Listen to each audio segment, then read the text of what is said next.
آج ہم آپ کو بتانے جا رہے ہیں کہ عورتوں کے نماز پڑھنے کے لیے سب سے افضل جگہ کون سی ہے۔ یعنی مرد حضرات مسجدوں میں نماز پڑھتے ہیں، عورتیں گھروں کے اندر نماز پڑھتی ہیں، تو آخر گھر کے اندر وہ کون سی جگہ ہے جہاں عورتوں کا نماز پڑھنا سب سے زیادہ فضیلت رکھتا ہے اور نماز پڑھنے کا سب سے زیادہ ثواب ملتا ہے۔ ویڈیو کو دھیان سے دیکھیے گا، آگے لازمی شیئر کیجیے گا، چینل پر پہلی بار آئے ہیں تو سبسکرائب کر کے گھنٹی ضرور دبا لیجیے۔ دیکھیں، نماز مرد و عورت دونوں پر فرض ہے، لیکن شریعت مطہرہ نے مرد و عورت کے درمیان نماز میں ایک واضح فرق رکھا ہے، جس کی وجہ سے متعدد مقامات میں عورت کی نماز مرد کی نماز سے بالکل جدا ہے، بالکل الگ ہے۔ اور مرد و عورت کی نماز میں فرق کی یہی وجہ ہے کہ عورت حیا کی چیز ہے،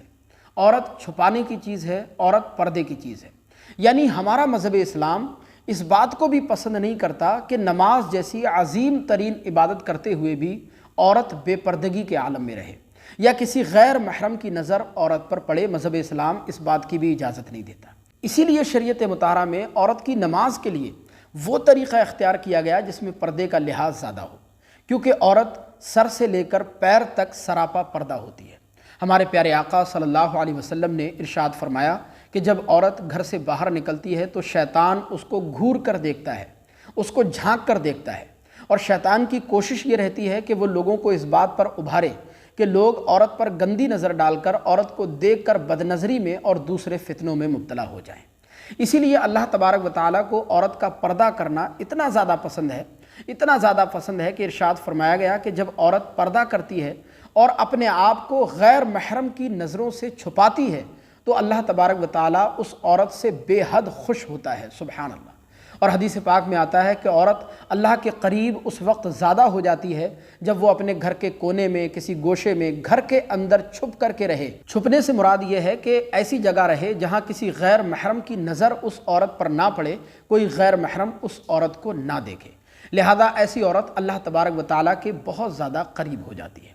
دیکھیں، اللہ کے رسول صلی اللہ علیہ وسلم ارشاد فرماتے ہیں کہ جب عورت 5 وقتہ نماز پڑھے اور رمضان کے روزے رکھے، ناجائز کاموں کے علاوہ اپنے شوہر کی جائز کاموں میں تابعداری کرے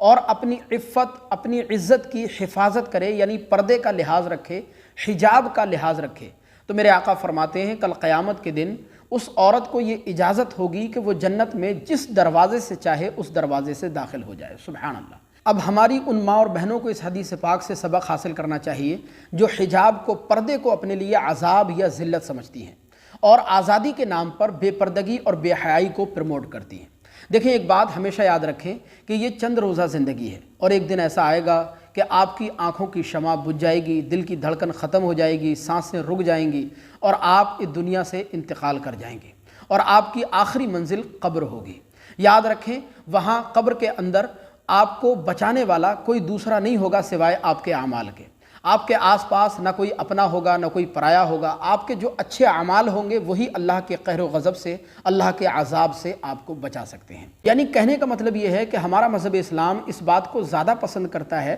کہ چاہے نماز کا معاملہ ہو، عبادت کا معاملہ ہو یا زندگی کے دوسرے معاملات ہوں، زندگی کے ہر نشیب و فراز میں عورت پردے داری کا مکمل طور پر اہتمام و انصرام کرے۔ ایسی عورت اللہ اور اس کے رسول کی پیاری ہوتی ہے، اللہ تبارک و تعالیٰ کی بے پناہ رحمتیں ایسی عورت پر نازل ہوتی ہیں۔ یہی وجہ ہے کہ ہمارے پیارے آقا صلی اللہ علیہ وسلم نے ارشاد فرمایا کہ عورت کا دالان میں نماز پڑھنا آنگن میں نماز پڑھنے سے زیادہ فضیلت رکھتا ہے، اور عورت کا کوٹھری میں یعنی کمرے میں نماز پڑھنا دالان میں نماز پڑھنے سے زیادہ فضیلت رکھتا ہے۔ یعنی کہنے کا مطلب یہ ہے کہ ایسی جگہ کا انتخاب کرنا نماز پڑھنے کے لیے کہ جہاں کسی غیر محرم کی نظر نہ پڑے، کوئی غیر محرم، کوئی اجنبی مرد، کوئی غیر محرم عورت کو نماز پڑھتا ہوا نہ دیکھے۔ ایسی عورت پر اللہ تبارک و تعالیٰ کی بے پناہ رحمتیں بھی نازل ہوتی ہیں اور اس کا ہر سجدہ، ہر عبادت اللہ کی بارگاہ میں قابل قبول ہوتی ہے۔ لہذا مجھے امید ہے کہ یہ ویڈیو آپ کو ضرور پسند آئی ہوگی۔ اگر ویڈیو پسند آئی ہو تو کمنٹ باکس میں ایک بار سبحان اللہ ضرور لکھیے گا۔ السلام علیکم ورحمۃ اللہ۔